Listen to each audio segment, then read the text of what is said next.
Hey, it's Conrad Thompson, and you're listening to Be the Man.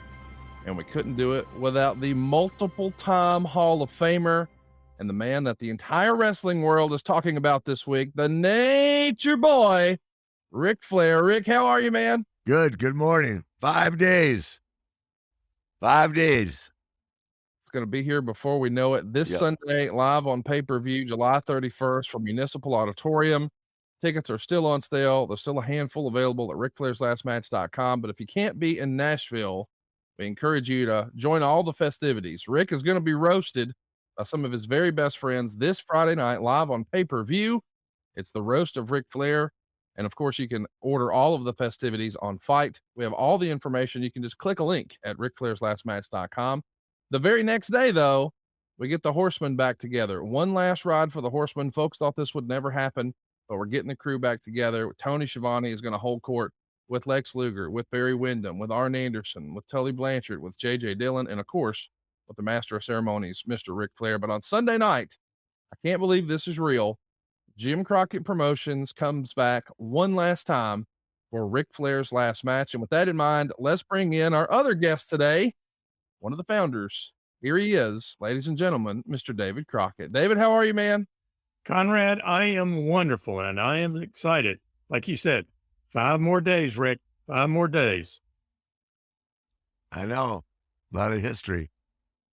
It's going to be fantastic. I can't believe we're finally here. As everybody is listening to this, they have seen episode 3 of the, I guess, critically acclaimed docuseries, The Last Match.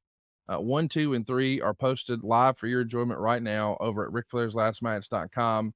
We'll start with you first, Mr. Crockett. You've had a minute to see all 3 episodes, roughly an hour or so. What'd you think of the series? And more importantly, what do you expect on Sunday night? The series is awesome. It's award-winning as far as the production of it. As I said before, it definitely has gotten out of hand. That in the ring, that is where it's has to happen. And Mr. Jarrett and his comments and slights about Jim Crockett Promotions.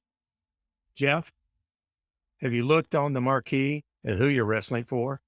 Jim Crockett Promotions. There you So go. who's going to have the last laugh? Well, not only that, while he's running his mouth, he forgets who's signing his check. That would be you. Yeah, it'll say JCP.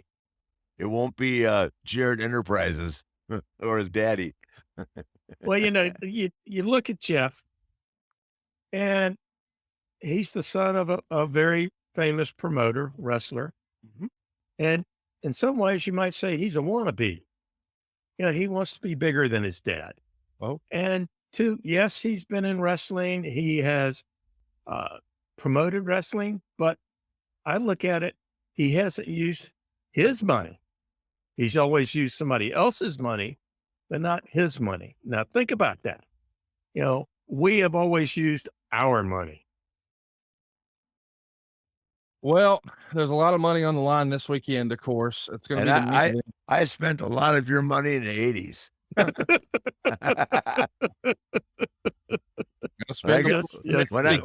When I got a check in 1978 for Christmas week for $8,000 and Ricky Steamboat wanted to quit the next day, I called Steamboat and said, "Are you out of your goddamn mind?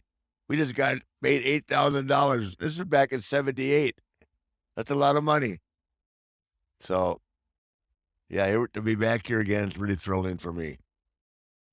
So, Rick, you've had a chance to see all 3 episodes of the docuseries that's available right now at RecFlairsLastMatch.com. Episode 1 sort of laid out the why. We got to hear from some of the talking heads throughout your life, especially back in the good old Crockett days. We even heard from your first wife, who showed off that gold razor blade, which was just phenomenal. And how does she have that and I don't? All these It's gold. It's gold. She took it. Every one of my ex-wives has got some of my shit. How about that? It's taking you a long time to learn. It's not funny. Yes, it is. Well, episode 2 is where the volume got turned up, Rick. And now episode 3 just aired this past week. We heard Jeff Jarrett try to justify what happened in that parking lot. And I'm just curious, what do you think of the series, and what do you think Jeff's chances are this Sunday? Well, I thought the series has been great. It's emotional for me, especially the first episode, Mhm. but it's accurate. So sometimes the accuracy and honesty hurts, but yeah, I mean, I'm thrilled to be part of it. It's basically my life story in a capsule, at least for the last 20 years. Um, but I mean, I say that just to be honest, I think it's a 50-50 deal right now. I know they'll have to kill me.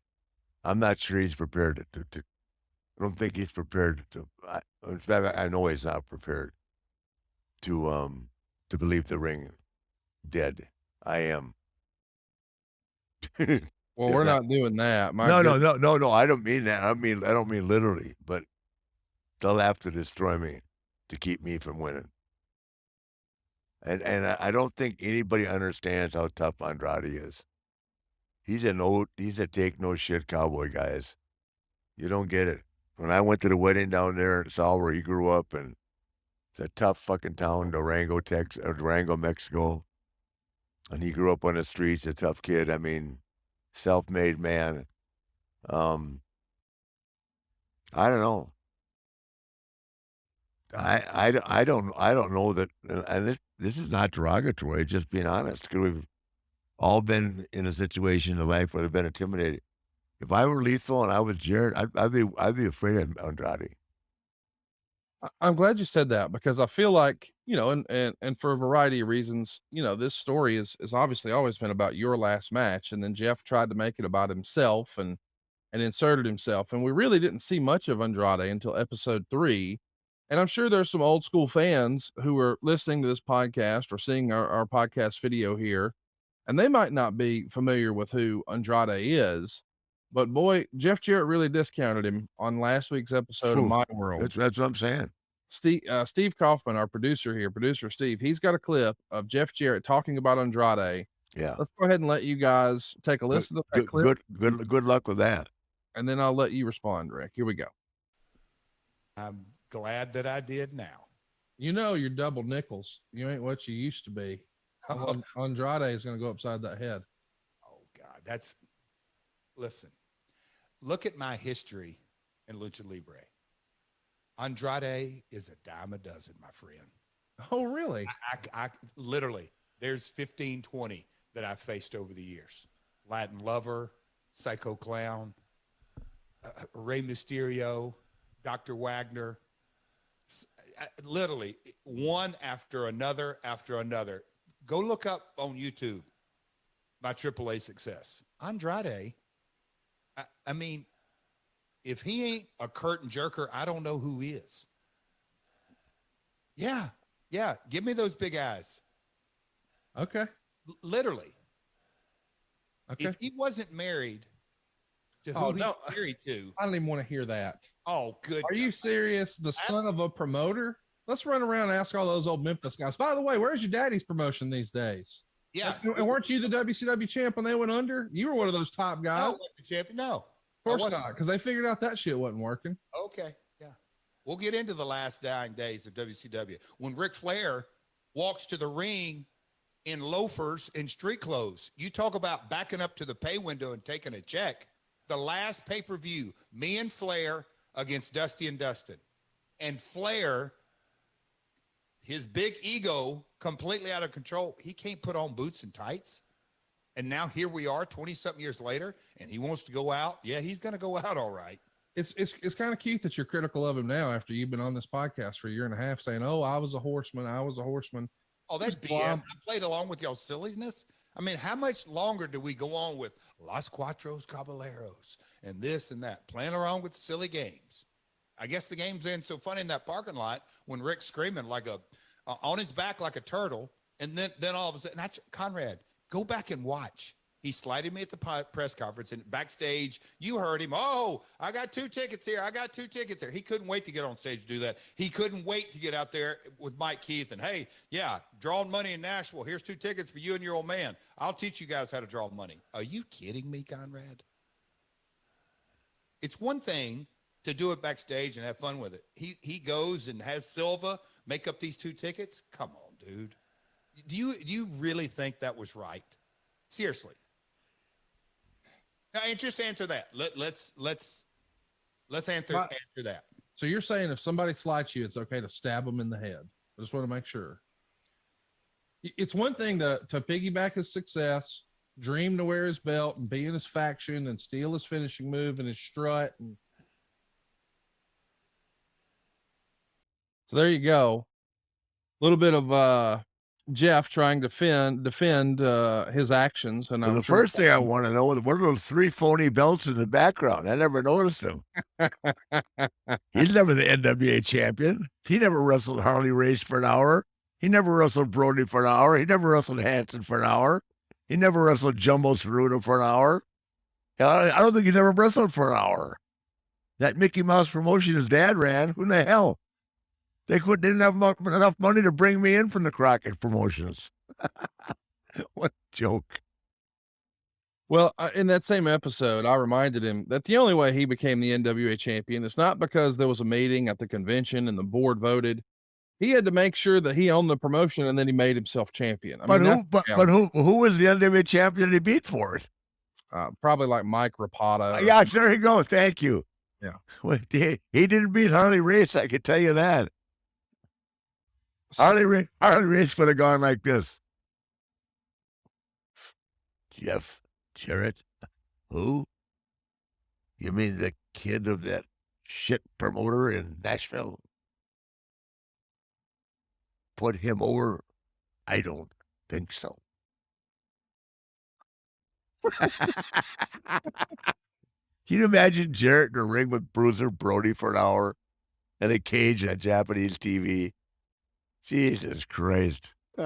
I do want to talk a little bit about the Jarrett family and their promotion and all that with Mr. Crockett in a moment. But first, Rick, when you hear, you know what Andrade has done. And let's not forget, it wasn't that long ago. Triple Mania, which, by the way, if you're not a hardcore wrestling fan, you may not be familiar, that AAA is kind of like the WWE of Spanish-speaking countries. They are the biggest promotion by far.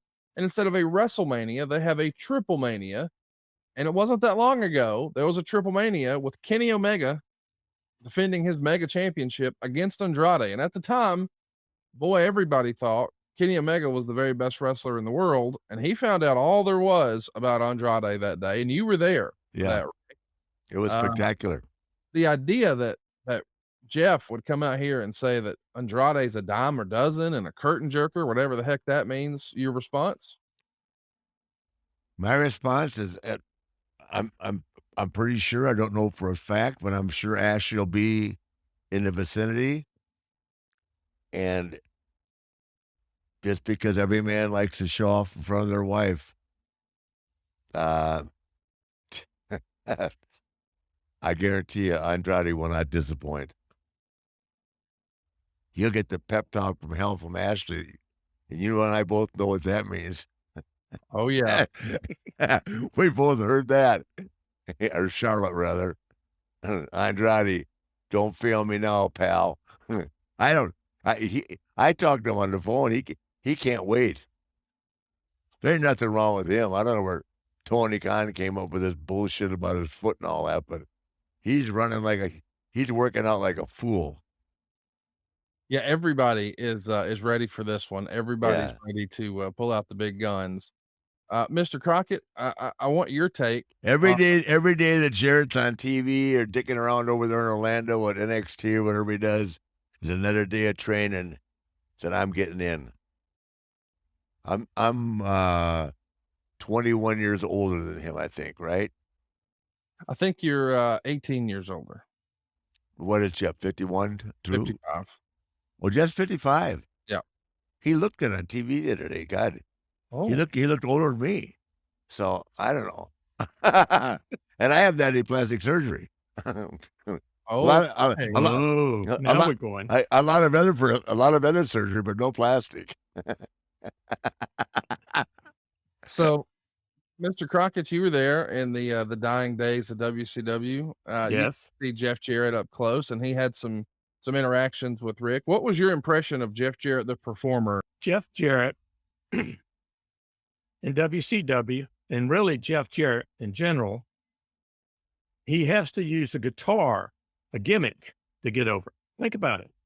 You know, Rick uses his physical ability and his mind. Jeff Jarrett always has the toys to use in the ring. He puts powder in the guitar so it looks like it's exploding. Oh, it's just so showman. Yeah, he's got the little big man complex. He's a small man that wants to be like the big man, Ric Flair. Oh, I'll take that. Serious. I I'll mean, take that. right? I'll I take mean, look that. at him. You know, Oh, he's got to live up to hey, his father. You know that I I respect him in some ways, but I well, don't guys, have to like him. listen, let's just get right. Jeff's a hell of a performer. Yes, We're all just having fun here, knocking each other. But yeah, I'm never going to take away from the fact that Jeff is a hell of a performer. I think he's really good, and I think he was. And once again, I don't know what kind of shape he's kept himself in. He looks great. I saw him without his shirt when we were in Nashville. But you know, it's not just the because I'm a cosmetic nightmare. He's not. But I know what I've got inside, and I know that I've trained hard. And the only time that I've really felt good about myself, I finally yesterday, after doing that 9,700 kilometers in 20 minutes, I knew I was ready. And I looked at Rob, and he said, "You're ready." So now it's just getting everything together and you know, getting to it. And seeing Conrad tomorrow night, I can't wait. I mean, I told you I chartered, man. I'm coming in. I'm coming on a charter and going out on a charter. I love it. So let's touch on something you said there, Mr. Crockett, where you felt like, Jeff Jarrett wanted to be like Ric Flair. I actually held him to account and said that his career was based on Ric Flair. And I think producer Steve actually has that clip for us ready to review right now. So we'll play that and let you guys. But that would apply to half the wrestling business.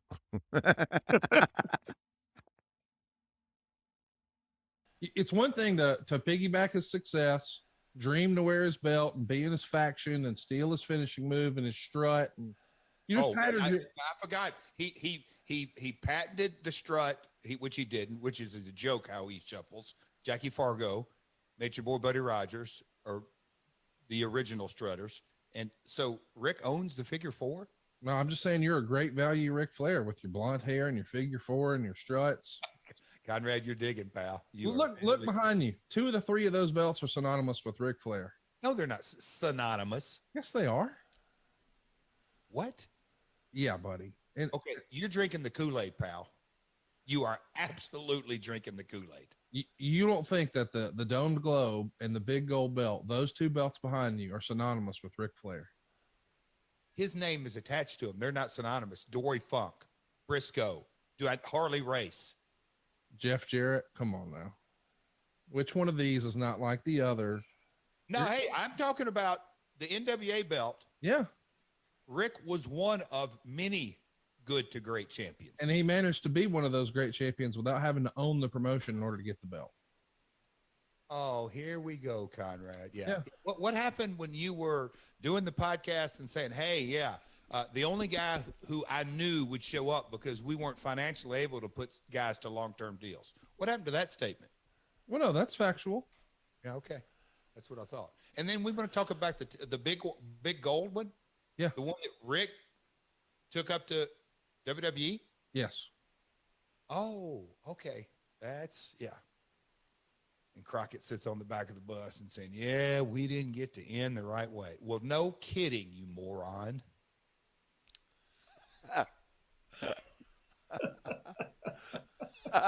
I Nice love little it. shot for you there, Crockett. Jeff, I love you. I love you. I love But it. you're going to get the shit beat out of you. Hey, that's all right. That's all right. But, again, guess who signs the checks? Hey, I got a good one for you, Dave. I'm going to wear a blade on my right fan and my left. One for me and one for Jeff in case he don't have one. It's no fun. Hey, it's no fun getting cut by somebody else. Trust me. Well, let's. I know that because I had to do Art Nelson one time. Art taught me how to make one. Yeah. Wow. The last guy I cut was Goldberg, and I put 18 stitches on him.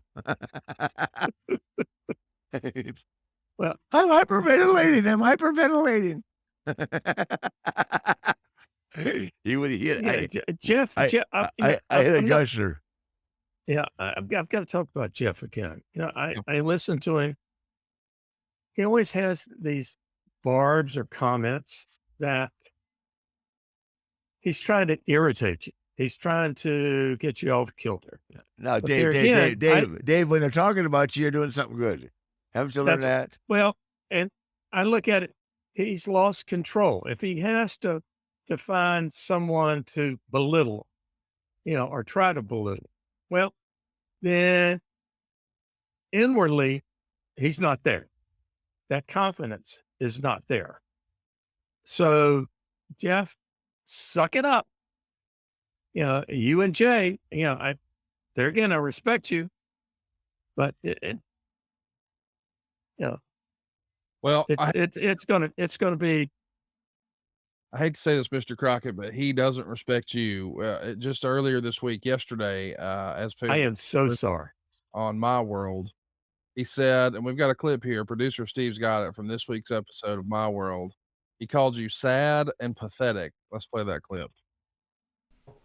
They put themselves out of business, and to me, when I see David Crockett sitting on the back of that boat, and he's sitting there and he's still sucking Rick's ass, and he's like, man, we're going to go out. It's kind of sad and pathetic, and like they're doing this one rah rah rah, and it's like, David, have we not seen this song and dance before? And Rick using the Crockett brand, Rick using Conrad, Rick using everybody he possibly could. And look, put me in line. The press conference, Ric Flair Day, the Flair grounds, the mayor's office, Mike Keith, literally and figuratively rolled out the red carpet for him for the press conference, and a lot of groundwork before that, setting up the event. And he literally gave me, he mentioned my father when he's flat of his back on a turntable. Like, he brought up my father first. I never liked your old man. I mean, that's kind of the essence of what we're dealing with. And it's pathetic to see Crockett hanging on. So there you go, Mr. Crockett. Jeff Jarrett saying David Crockett is sad and pathetic. Your thoughts? Yes, it's to me, I'm a promoter. All right. So my job is to get the matches signed and the event booked and the performers there on time to wrestle. If I have to grovel, I don't care. My job is done. The contract is signed. He is getting in the ring, he and Jay, right? Yep. So he can say whatever he wants. I look at it this way. Jeff, you're the sucker, not me. I appreciate you, but you signed the damn contract. So if you bitching so much and dislike me so much, oh, you poor child, really, I'm hurt. I'm looking for a tissue. Can I find a tissue? I'm sorry, I don't have a tissue. Jeff, do you have a tissue? You poor thing, Jeff. Wait, when I'm there, I'll hug you. I'll hug you. And I'll even give you a kiss on the cheek. You poor thing. Yes. Jeff wasn't done, Mr. Crockett. He had another Oh, I'm sure. for you. He's got diarrhea of the mouth. Yes. He has a theory of why Jim Crockett Promotions went out of business. Let's play that clip, producer Steve. The final thoughts for your dad before we let him go. I got a few questions for Karen that I want to get through here too. You know, the whole no, I appreciate him jumping on here. I really do. Just I guess the big picture of this all is that this is a business, and Conrad's done a wonderful job. Ric Flair's last match, and even down to the URL, RicFlairsLastMatch.com. But Conrad, to me, and kind of the disappointing part of all of it was, at the end of the day, I think if we could bring Jim Crockett out of the grave and ask him, what was your fatal mistake? I believe, and I'll get Dad's comments on this, I actually believe Jim Jr. would say, I'm out of business, and I went out of business because I believed in Ric Flair. I think Rick doesn't have a business bone in his body, doesn't think about others. A lot of hype. I don't want to see Conrad get sucked up into that Ric Flair tunnel, and I see it happening. Dad, would you say, and I mean, look, you've been in business, real estate, wrestling, car dealerships, buying and selling land, road water, and so just all that kind of stuff. What would you say to the point that, do you think Flair put? There you go. I'm out of business because I believed Ric Flair. What do you think of that, Rick? I'm laughing. Them going out of business certainly didn't have anything to do with me. Did David? Let me. David. Yeah, I've got it. I've got it. No, we don't want to talk about people that aren't here, but Correct. Well, no, let me. We were in business. No, it was the golden age of wrestling because of Ric Flair. No, we didn't go out. I'm not even taking credit for that. I'm just going to say, without talking about anybody who's in the grave now, David and I were doing just great in Charlotte when Jimmy and Dusty took the company to Dallas. And bought Phil Watts territory that they already owned. And that's the guy's honest truth. And what would Jerry Jarrett know about promoting wrestling in one town? That's not a promotion. That's a one-horse pony. and the one that's really the easy home run. Why would Jeff Jarrett get involved with a chicken shit show like this if it wasn't making him more relevant than anything he's ever done in his entire career? Jeff will be more famous on Sunday night, win, lose, or draw, than he's ever been during Hall of Fame inductions, NWA, what they call NWA phony title runs, the whole thing. He will be more relevant. It's getting more attention now. This will probably be, I think, by the time it's all done, and I hope that when it's over, no matter whether we're in the hospital or not, we can shake hands. I think this could possibly be the biggest last hurrah for both Jeff and I. But Well, I'm ready to go to the hospital. I don't know if he is. He's got young kids and everything else. I don't.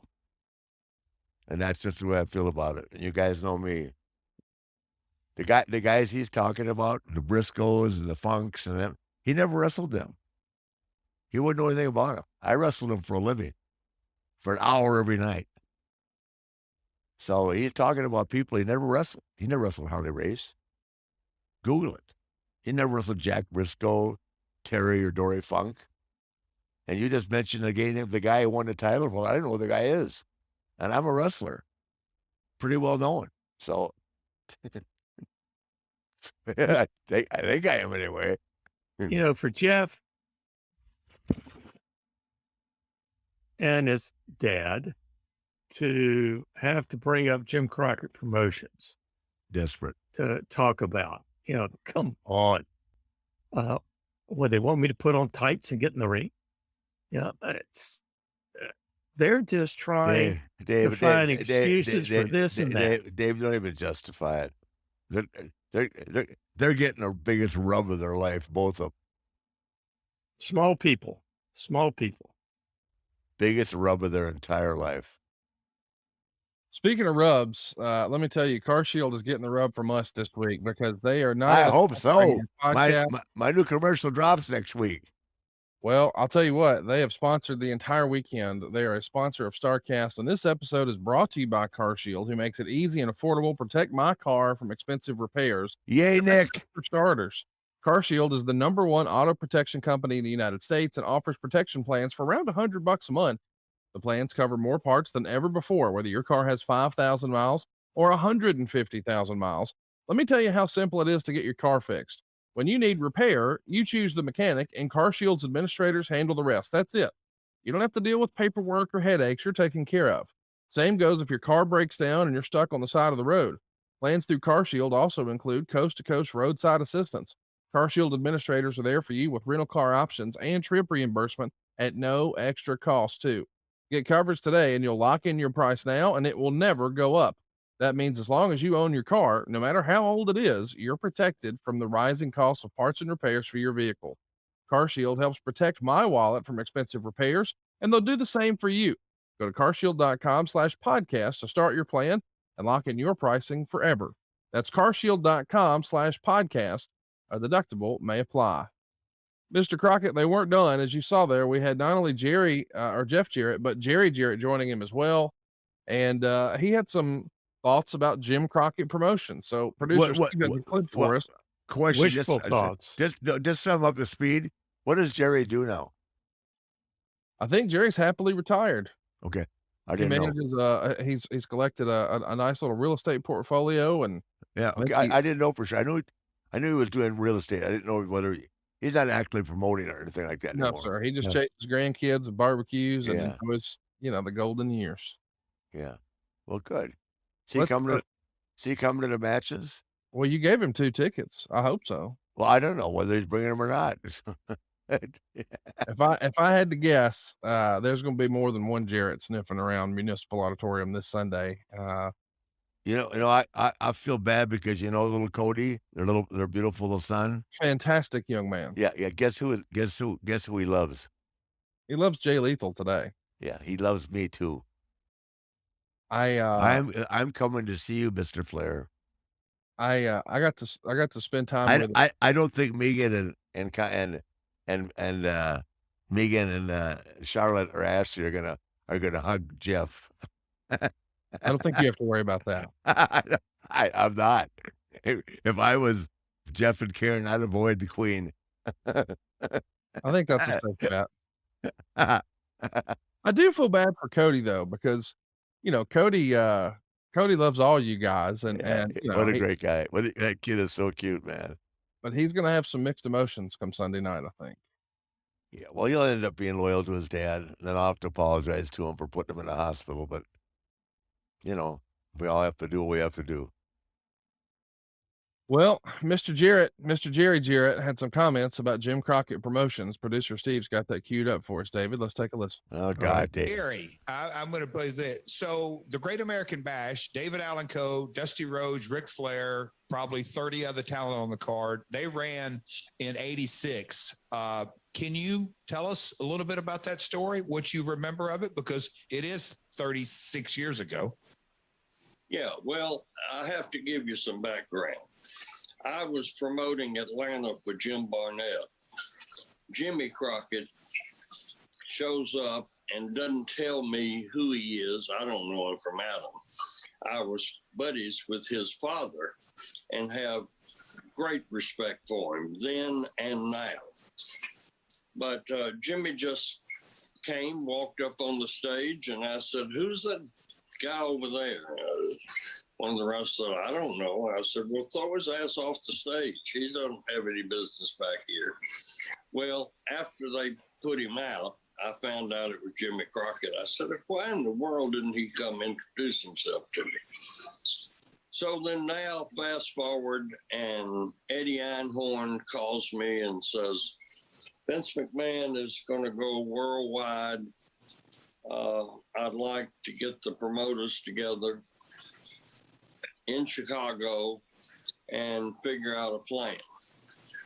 I've got some money and I'm willing to put in." So 10 or 12 of the active promoters at the time all went to Chicago. Jimmy Crockett was one of them, Bill Watts, Eddie Graham, me. Anyway, we had a match. That group decided for me to produce the television. So I produced shows in Memphis and Louisville. We put them on in New York, and the Meadowlands was 400 short of a complete sellout. Very successful. I got a call in my hotel from Bill Watts. He said, "I'm not going to be there tonight, Jerry. I've decided that I'm going to run against Vince myself." Crockett and Dusty come in to where I'm lining up the matches and says, "We want to be straight up with you. We're going to go in business ourselves." So here, two of the main people pull out. Make a long story short, even in spite of the sellout and the successful ratings, that was the end of the venture against Vince McMahon, and everybody knows the rest of the story. So that's the background. But like you said, son, there's no heat. I mean, I thought he was stupid coming in to run against us in Memphis because, you know,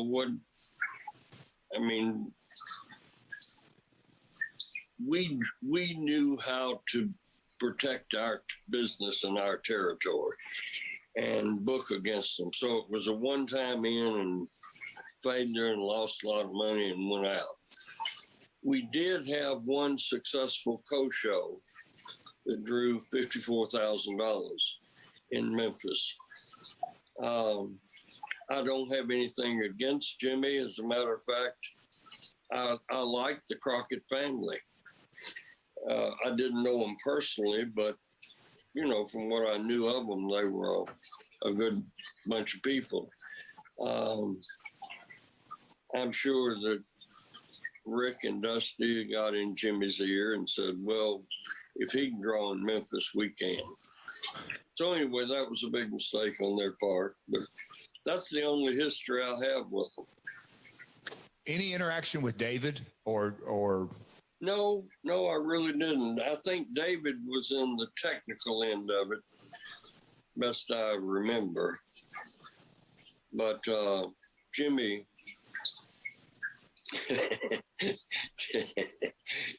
got enamored with the talent, and they talked him into buying jet airplanes and wearing a cowboy hat and cowboy boots, and the rest of the promoters got a little kick out of that. But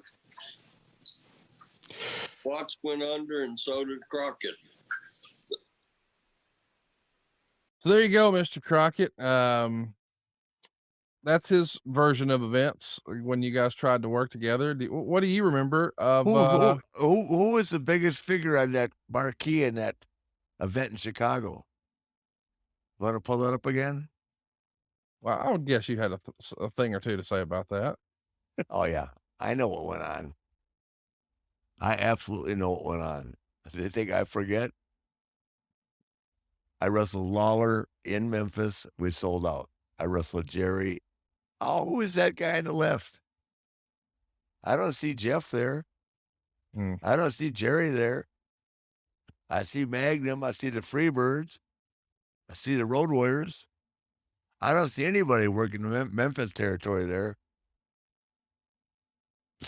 So I can tell you what happened. We sold out Lexington. We sold out Memphis. We were going to go to the Blue Bonnet Bowl. And I'm not going to put anybody's name now. They didn't want to do the favor. Then the favor bounced over to Dundee. Dundee said, I won't do it. So they put Coco Viewer in it. We tore the joint down. Well, I don't know. He's right. He's right. You know, they try to use our talent as stepping stones. Have you ever heard of a promotion in Memphis, Tennessee, or national promotion that was anything but a scam until this show, unless it was WCW or WWE?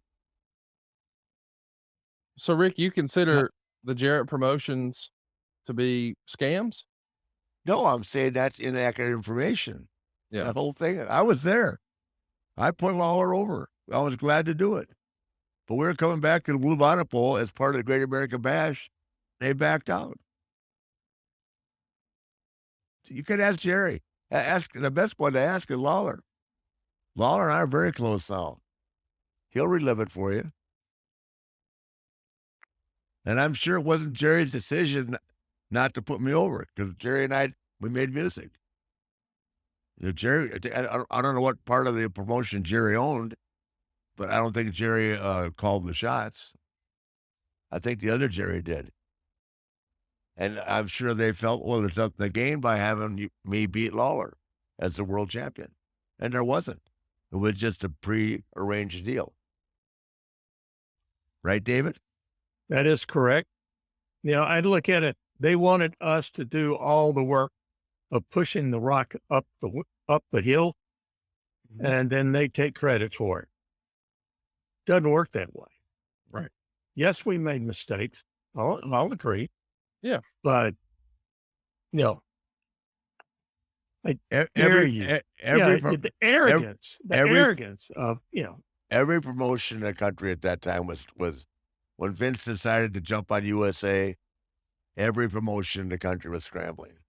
But the biggest promoter at that time, and it's one of the reasons I got a shot at the title, was Jim Crockett Promotions.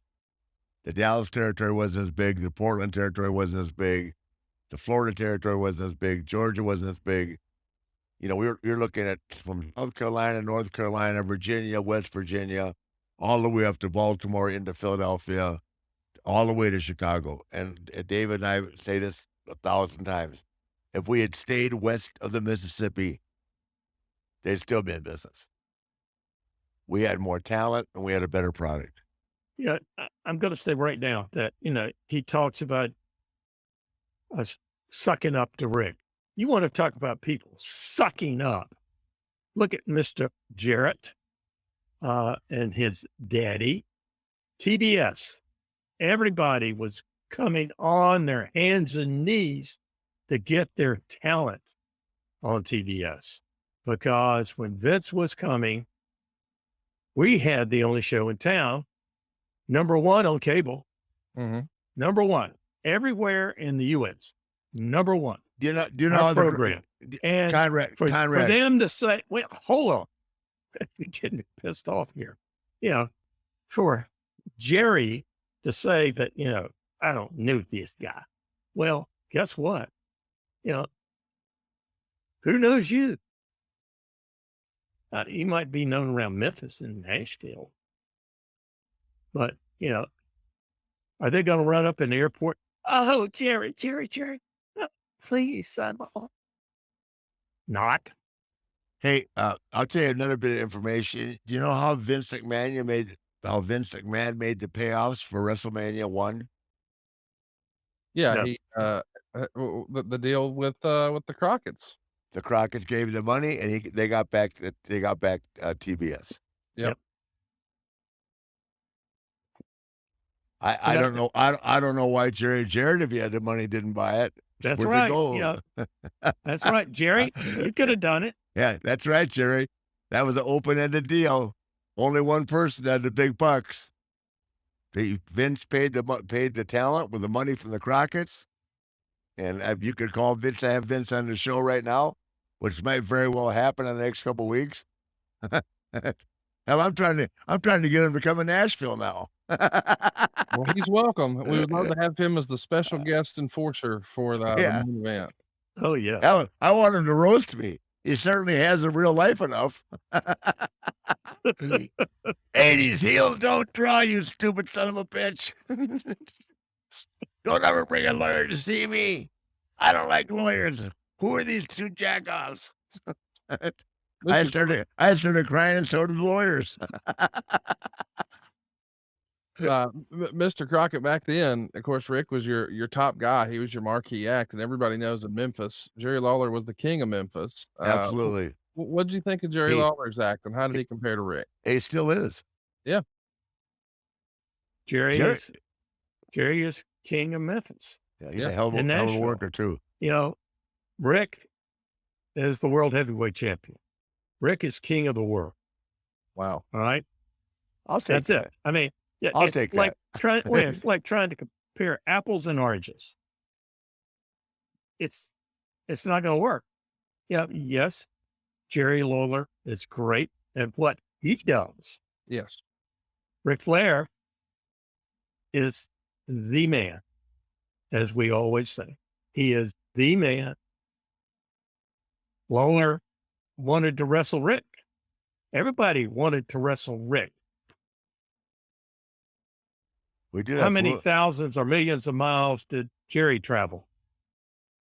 Lawler around the country wrestling people. Not that many. Let's he's a great guy, a great announcer. And not arguing that. I'm not arguing that. I miss him on TV now.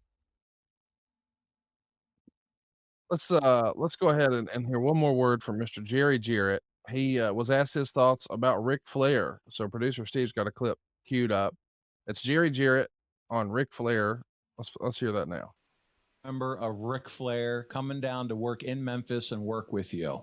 This is going to be good. First I want is I have great respect and admiration for Ric Flair's wrestling career. He has a lot of staying power, as testimony that he's at his age still having his last match.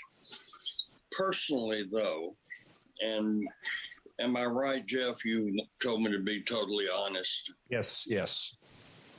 Personally, I have more respect for a chipmunk that I've been trying to shoot out in the yard. And, Rick is a self-centered, selfish, egotistical person. And I can give you a number of examples. One was I would bring him to Memphis. He didn't draw anything like Dory Funk or Terry Funk or Luthez or Jack Briscoe. But Eddie Graham, my friend, I guess he appealed to him, but everybody kept calling me saying, why don't you bring Rick back? Well, it was very simple. He didn't draw very much in Memphis and Louisville and Evansville and Lexington. So that was the reason. The other thing was he was very difficult to get along with. I finally yielded and brought him back to Memphis, and The Saturday before the Memphis, Coco Ware beat Jerry Lawler for the title. So instead of Rick wrestling Lawler, which wouldn't have done any good for our business, he wrestled Coco Ware, and Rick went through the roof. He did a little child tantrum in the dressing room. Very difficult, very unprofessional. The next incident I can tell you about is that after I came home from WWE when Vince was exonerated, I went to as a consultant for Eric Bischoff. And Eric asked me, he said, I'm having a little problems. Will you come down and look at the situation and see if you can suggest how to handle it? Well, Eric's office was at the back of the North Tower at CNN. And as I'm walking down the hall, Rick is coming out of what I later found out was the booking room. So we made eye contact. He goes back in, slams the door. I hear chairs thrown against the wall, cursing, profanity. Kevin Sullivan and Jimmy Hart, I think, both came out and said, just go on back to Eric's office. Flair is having a fit. I said, why? He said, oh, he thinks you're coming down to take his job. I said, hell, tell him I wouldn't take his job for $1 million a day. Well, Eric was embarrassed.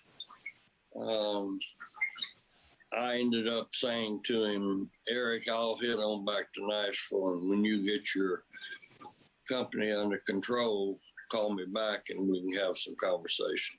So I went back home.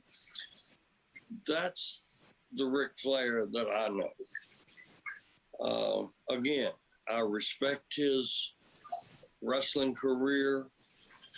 He drew a lot of money, made great interviews, decent matches, but I don't hold him in very high esteem personally.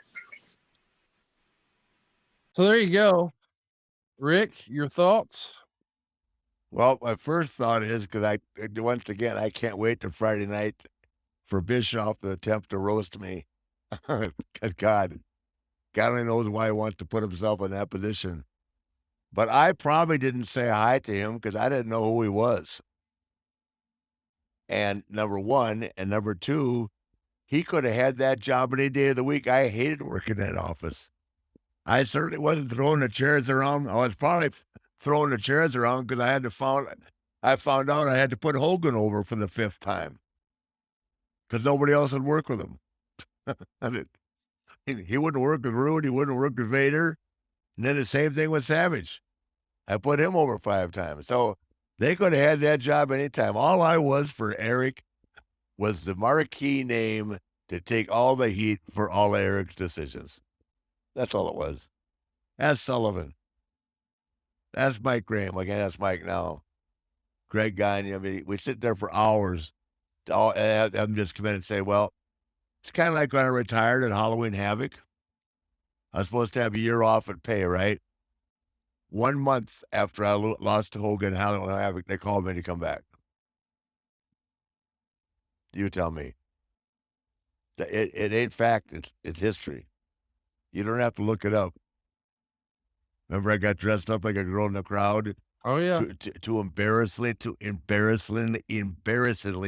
watch Arn put over the Renegade in 13 fucking seconds.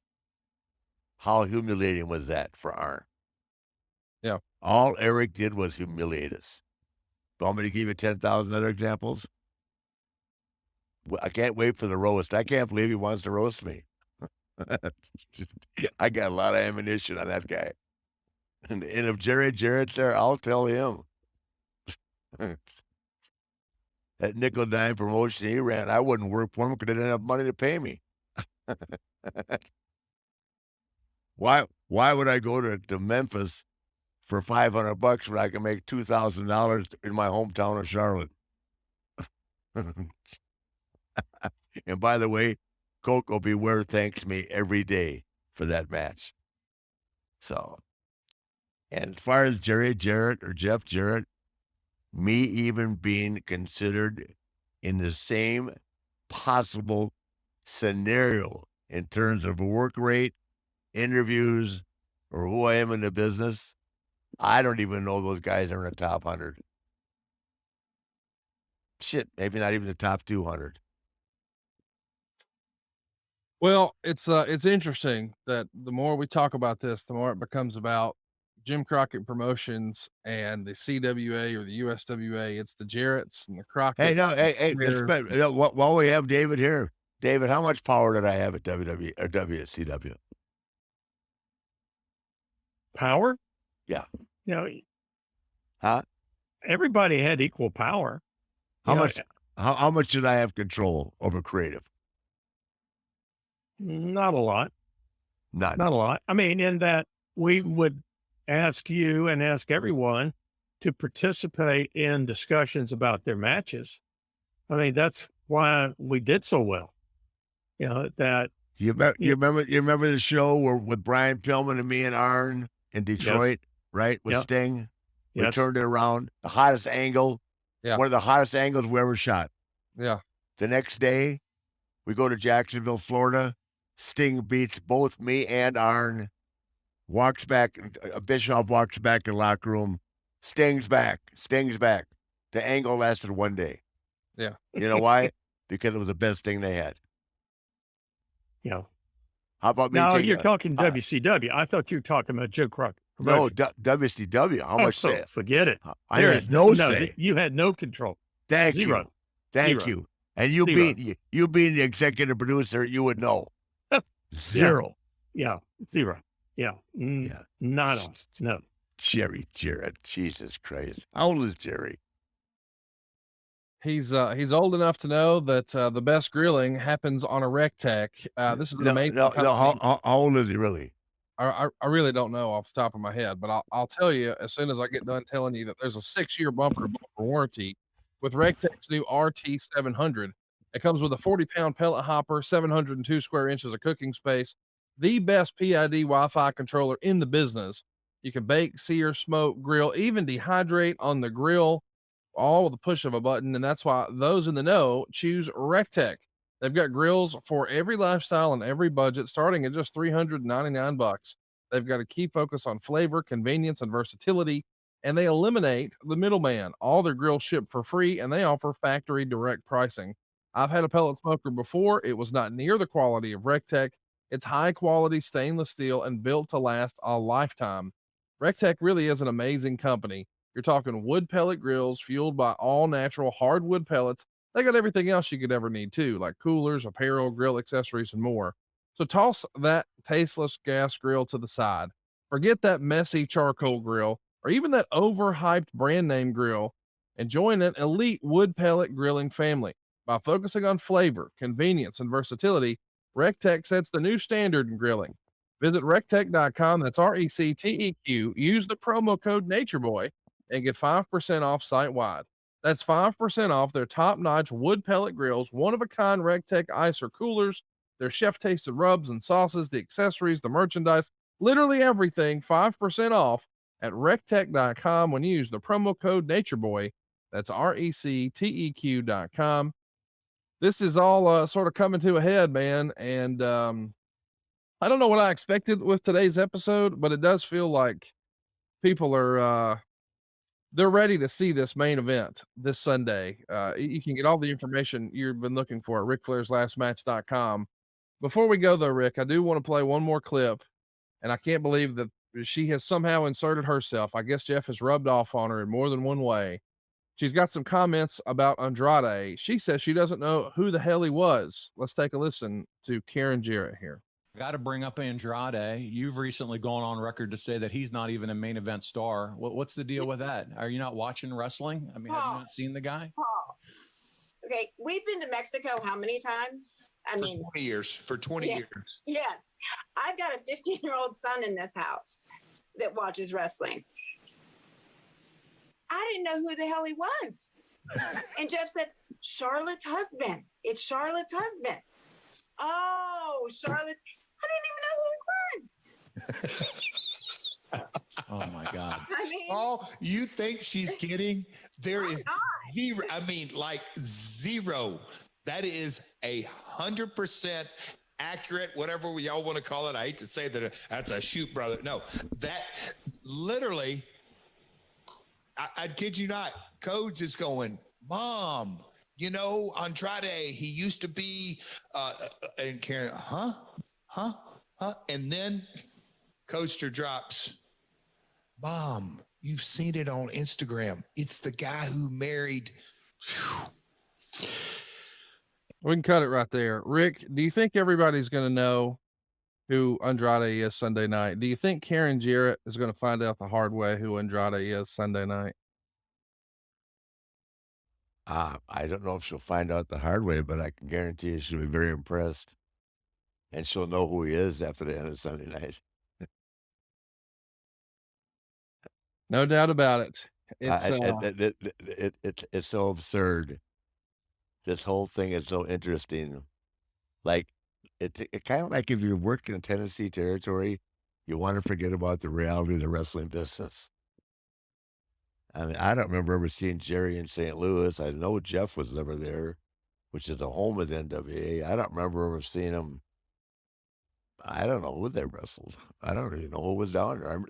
The most famous guy from Tennessee I know is Frank Morrell, the king of Kingsport. Yes, right. The king of Kingsport. Oh,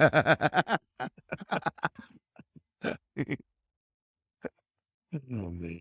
Well, it's going to be. It's sad. It's sad. Yeah, if it weren't so sad, you could really laugh at it. But they're sad. I mean, yeah, it's okay. Hey, it all gets resolved. It all gets resolved one way or another. Yes, it does. Sunday night, 5 days.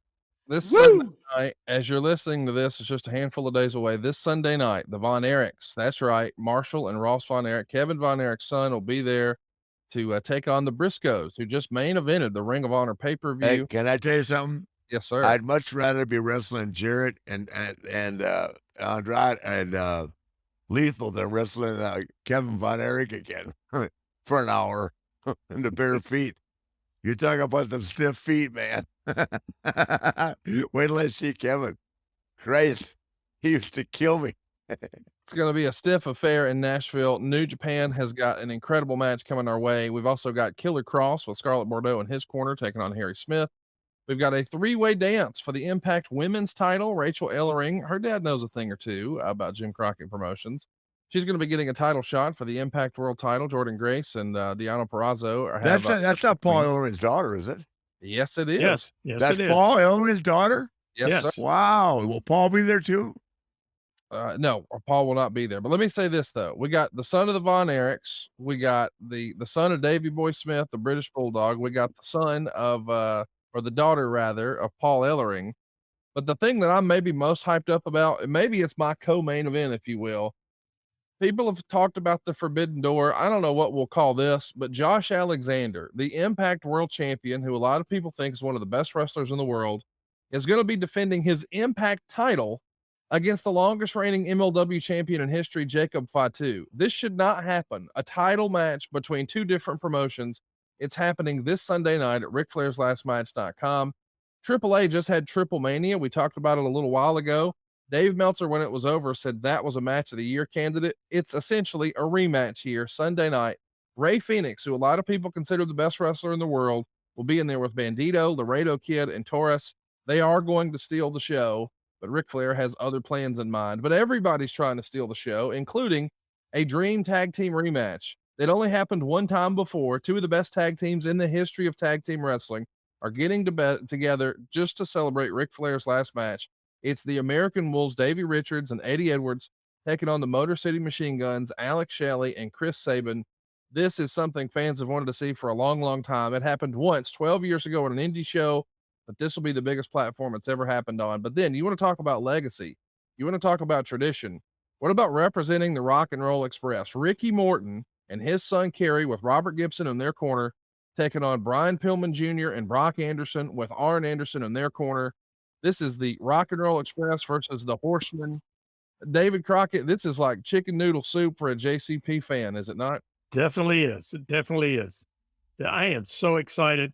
Fans, really, this is multi-generational. We get to see the very best in the world because all these different promotions have coming together for this event.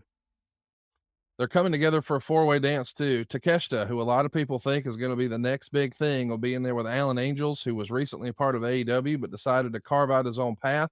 He impressed a lot of folks with Kenny Omega a few years ago, and he's looking to do it again here, but this time against Jonathan Gresham, who just was in the world title match for Ring of Honor, and Nick Wayne, who just had one of his first international tours, the next big thing in professional wrestling. And of course, we couldn't do this, Mr. Crockett, without the Bunkhouse Battle Royal.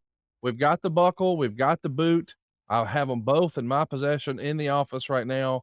I can't believe we're doing this, man, but a Bunkhouse Battle Royal, that's just hand in hand with JCP, is it not, Mr.? Oh, yes, it is. Yes, it is.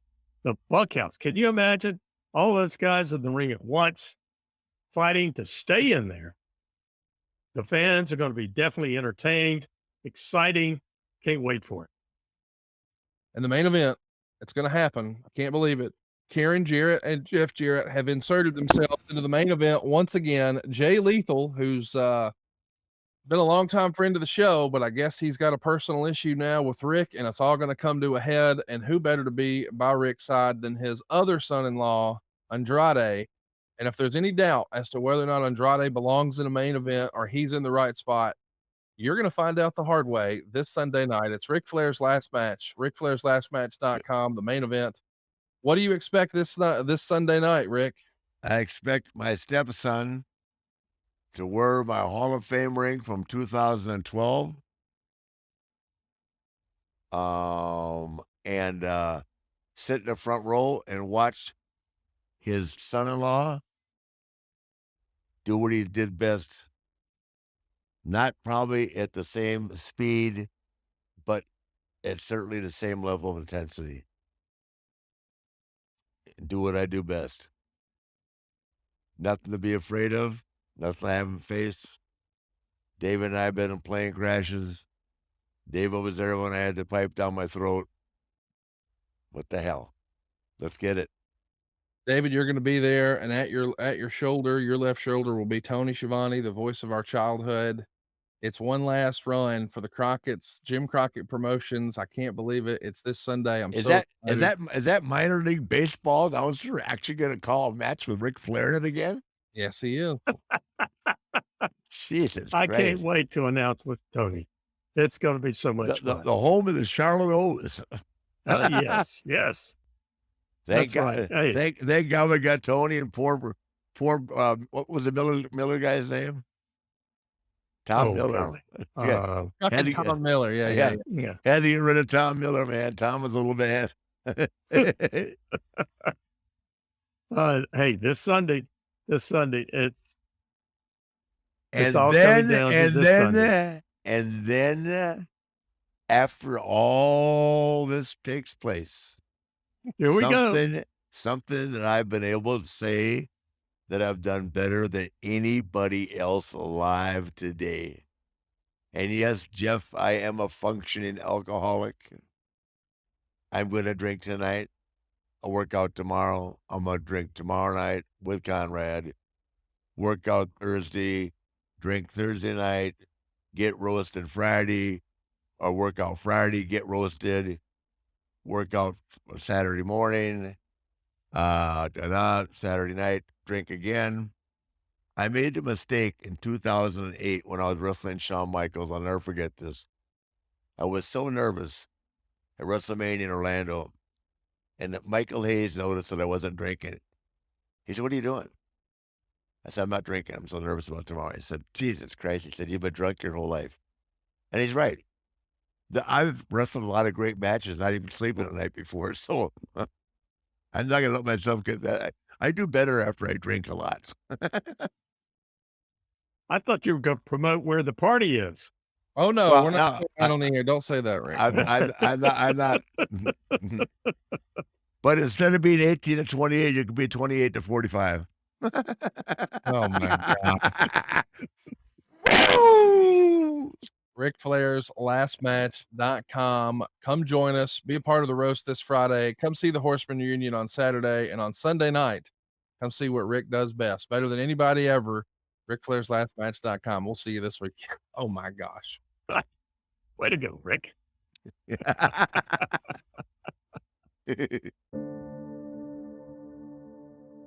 I guess you're pretty proud of yourself, huh, Jeff? You said we're doing a podcast. We're going to do a podcast. Not because I fucking want to do a podcast, but because I'm contractually obligated.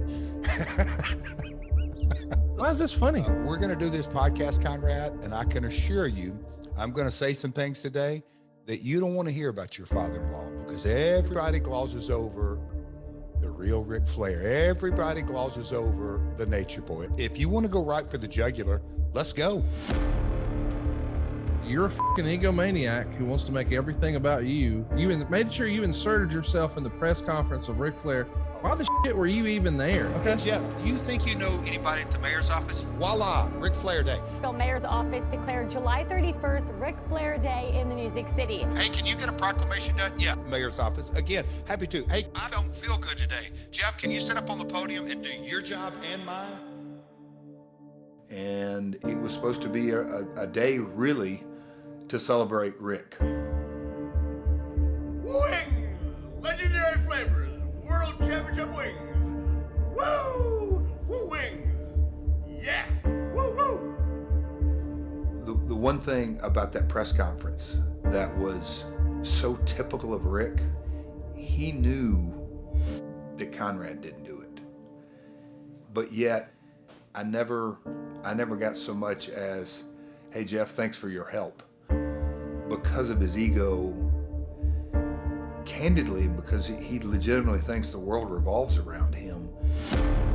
He doesn't realize how sick he is. He has zero clue how sick he is. His ego, it's truly at the core of his disease. He slighted me at the press conference and backstage. You heard him. He couldn't wait to get on stage to do that. Here's 2 tickets for Jeff and his dad, front row.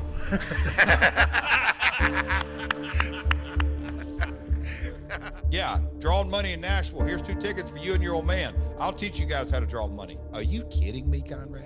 This feel-good BS, Crockett, we're going to end right, Rick, and he got exactly what he deserved in that parking lot. In the last 3 or 4 or 5 days, the amount of questions that I've been asked about just how did all this go down? But when Jay Lethal diplomatically asked Rick, is there a place on the card for me? And Rick said, you're an open match guy. That's disrespectful, and you know it. Could you put yourself in my... Tell the guy that to his face. You do if you're an egomaniac like Flair. I just couldn't really believe that Jay, in a lot of ways, took matters into his own hands. And David Crockett yelling like a little girl. It caught me so off guard. Yeah! Somebody, come on! Hey, get the hell off me! Get your hands off me! Wait, are you kidding me? Karen, you could tell she was nervous. It just didn't have to happen that way. Jay, stop! He deserves this! He deserves this! Every second of it! I knew how he disrespected Lethal. Hell, I knew how he disrespected me for the last 30 years. But when Jay Lethal punched him in his intestines where his surgeries have been, you would think that he could drop his ego for just a minute and let me help him up. See? I said f off, Jarrett. Tired of you and your old man. When I got down and was face to face with Rick, he was helpless. And I said, Rick, please let me help you up. And what did he do? He told me to f off. Oh! I'll just say that I knew that I had to do what I had to do. You literally stabbed my father-in-law in the head with a high heel shoe. And listen, there's magic in wrestling. No magic, son. What do you do? There should have been police involvement. If Rick wasn't such an old head, you'd be behind bars. That's a crime, Jeff. You know, Rick came up literally like a little crying bitch. It's a hard way. It's a hard way. Yeah, Rick. No shit.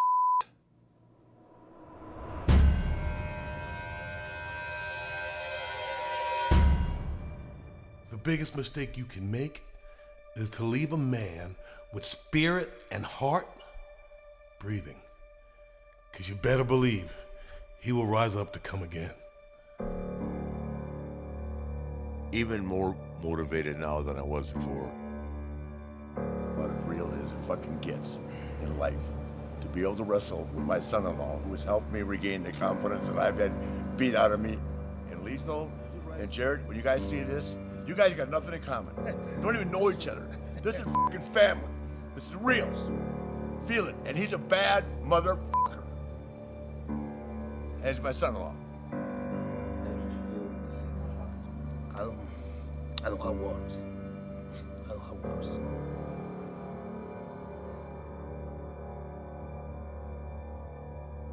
Jesus. Seriously. Well, you realize that you've crossed the line now. Oh, and I'm glad that I did now. You know you're double nickels. You ain't what you used to be. Andrade is going to go upside that head. Oh, God. Listen, Andrade is a dime a dozen, my friend. Oh, really? If he ain't a curtain jerker, I don't know who is. Okay. If he wasn't married to who he's married to. I don't even want to hear that. I had never even heard of him until he married Charlotte. Can I tell you something? You know, one of the reasons I like Ashley marrying Manny, because he's a tough motherfucker. This is me really talking to my daughter. I said, Ashley, the guy will stand by your side. He'll protect you. He's fearless. Raised in a tough neighborhood, a tough street. He's a man. But now, it's about family. I fight for my family. And now, I fight for the family Flair. Andrade's a goddamn man. A man and a half. Lethal and Jeff Jarrett don't have any idea what they just been into. They have no idea.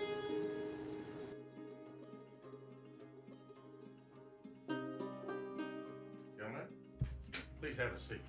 Before we make this official, put pen to paper. Do you have any comments you want to make? Mr. Jarrett? Jay, I'll let you go first. Well, I just want to say that I'm so torn right now inside. I'm hurt only because I know what's about to happen. I know what's ahead, and it's going to be the saddest day of my life, beating the shit out of my idol, because you deserve it, okay? You really deserve it, and I'm having a hard time holding it. This is why I'm here. Yeah, keyword being your idol.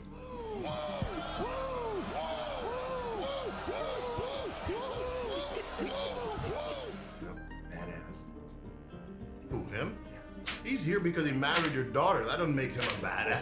Oh, this is why? Yeah, I'll show you. It's the only reason I'll show you. It's What the do you only do? reason why. What do you do in the business? What are you doing? Yes, what have I tell me. done? I beat that guy right there on pay-per-view. Yes. That's what I've done. He's the best. That makes me the man, right? Fighting through the pain.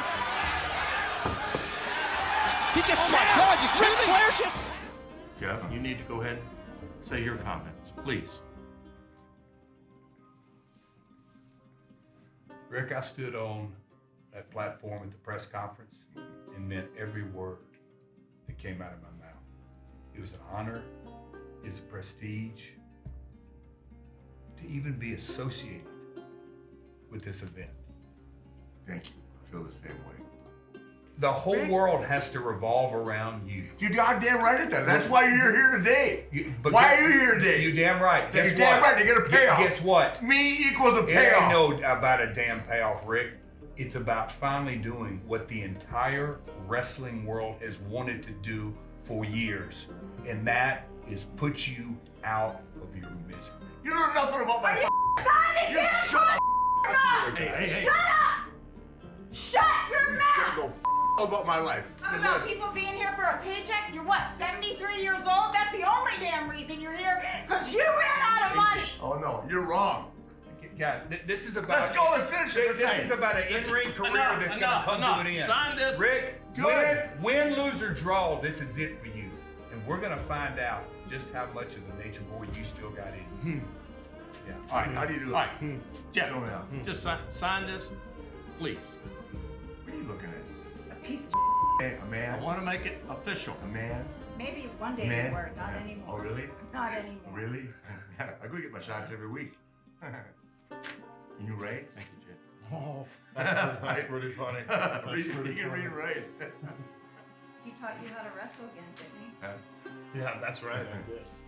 Yes, we did. I did. Couldn't teach him any new tricks though. Rick, now it's your turn. Put pen to paper, make it official. Do you have any comments? No, actually, I don't. Richard M. F-A-M-O-U-S. It's comical. Is it really? It is. What's going to be comical? When he and I beat either one of you, which we will, what'll be comedy then? Do you actually think you can still go? I do. You really do? I absolutely do. I absolutely do. You think you can hang with me and Jay? Yeah. Certainly do. You don't think he's a crutch for you? That Not he's at going all. to carry the load?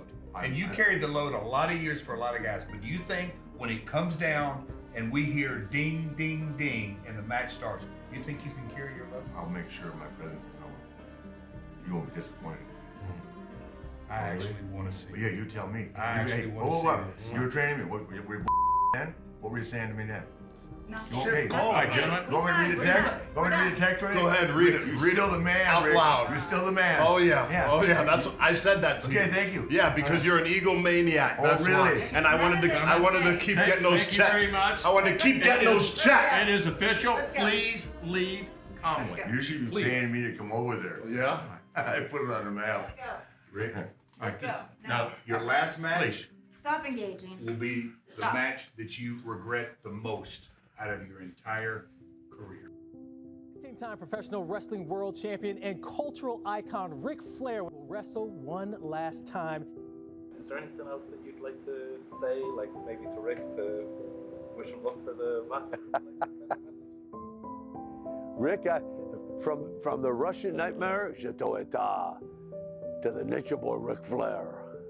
Hey, Rick, on a serious note, dude, I pray for you, for real.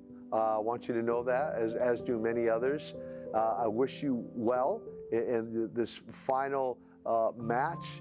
Well, when I think of professional wrestling, I think of Ric Flair. Ric Flair is absolutely my favorite wrestler of all time. Tough, strong, smart, and puts on a great show. Rick, good luck. We had some good years together. I love you. Take care of yourself. Piss on the rest of them. Rick, I hope it goes well for you. I'll be pulling for you, and I hope to see you sometime in the future. But for now, so long for now. Hey, Rick, my husband is gonna knock the shit out of you on Sunday. Champ, I love you, brother. I wish you all the luck in the world, and I pray you don't get hurt. You are the king of wrestling. I will always call you the champ. I hope to God this is the best thing you can do, and it works out well in your favor. And God bless you and your family, brother. God bless you. Well, I guess I think about, I saw his first match, so I guess I might as well see his last match. We thought we could do this reunion or match event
Jim Crockett Promotions presents Ric Flair's Last Match, July 31st at the Nashville Municipal Auditorium. StarCast Weekend in Nashville, bringing wrestling companies together for one of the most unique cards ever assembled. Main evented by Ric Flair's Last Match. Tickets are on sale right now at RicFlairsLastMatch.com, and you can catch the show live streaming on pay-per-view and Fight TV for only $34.99. Ric Flair's Last Match. Walk in that aisle one more time.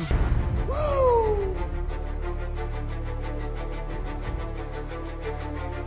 The roast to Ric Flair, you kidding me? It's the Nature Boy.